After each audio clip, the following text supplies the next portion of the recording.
आइए हम इस ड्रामा में देखते हैं।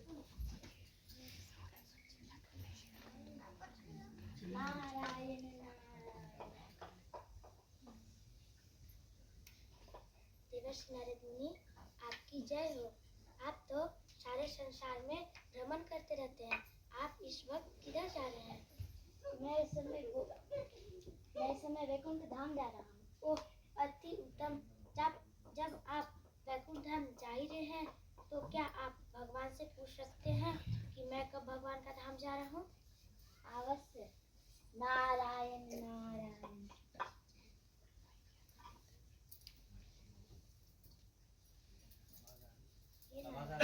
आप कहाँ जा रहे हैं? मैं उस समय वैकुंठ धाम जा रहा हूँ। वैकुंठ धाम जा ही रहे तो क्या पूछ सकते हैं? मोची का कब उद्धार होगा? अवश्य पूछूंगा। नारायण नारायण। तो पहले ब्राह्मण और उसके बाद मोची से मिले नारद मुनि, और नारद मुनि से दोनों ने यही पूछा कि दोनों का उद्धार कब होगा। तो नारद मुनि फिर भगवान विष्णु के धाम जाते हैं और वहां उनसे पूछते हैं।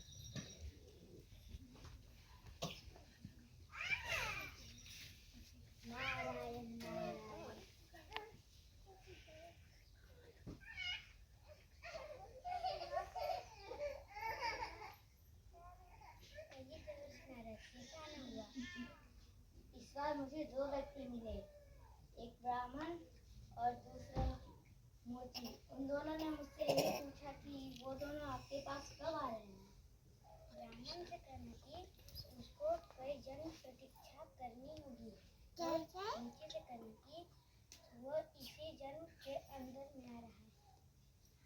हे प्रभु, ये आप क्या कर रहे हैं? मुझे तो कुछ समझ में ही नहीं आ रहा।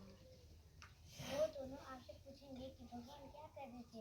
आपको बोलना है कि भगवान अपने धाम में जाकर सूर्य के नोक से हाथी को निकाल रहे थे।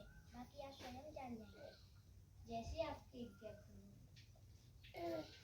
तो भगवान ने नारद मुनि से कहा कि उन दोनों को ये बता देना कि भगवान अपने धाम में सुई के छेद में से हाथी को निकाल रहे थे। तो नारद मुनि वापस पृथ्वीलोक जाते हैं, और अब हम देखते हैं कि ब्राह्मण और मोची में से किसको विश्वास होता है नारद मुनि की बात पे और किसको विश्वास नहीं होता। नारायण नारायण। आप भगवान के धाम से आ गए। भगवान ने मेरे बारे में क्या कहा? तुम्हें कई जन्म प्रतीक्षा करनी पड़ेगी। क्या? मैंने तो अपने सारे नियम पालन किए हैं, तभी मुझे कई जन्म लगेगी। मुझे तो लगता है आप उपहास कर रहे हैं। नहीं नहीं, मैं सत्य कह रहा हूँ। मुझे तो लगता है आप वैकुंठ धाम गए ही नहीं। वैकुंठ धाम गए ही नहीं। कहीं आप मुझसे झूठ तो नहीं बोल रहे? नहीं नहीं, मैं सत्य कह रहा हूँ। भगवान अपने धाम में क्या कर रहे थे? भगवान अपने धाम में एक सुई के नोक से हाथी को निकाल रहे थे। क्या? सुई के नोक से हाथी की पूंछ भी ना निकले? हाथी कैसे निकल सकता है भला?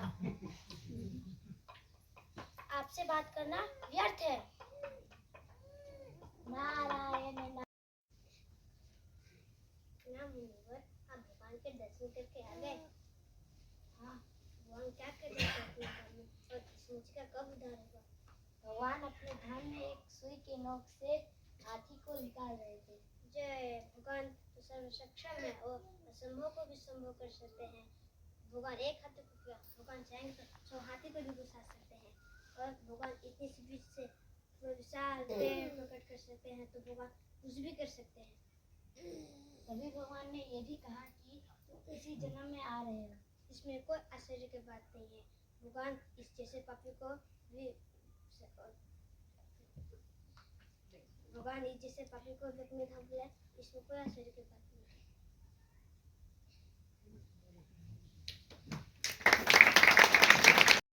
कहानी के माध्यम से, नारद मुनि के माध्यम से सभी को शिक्षा ये देना चाह रहे थे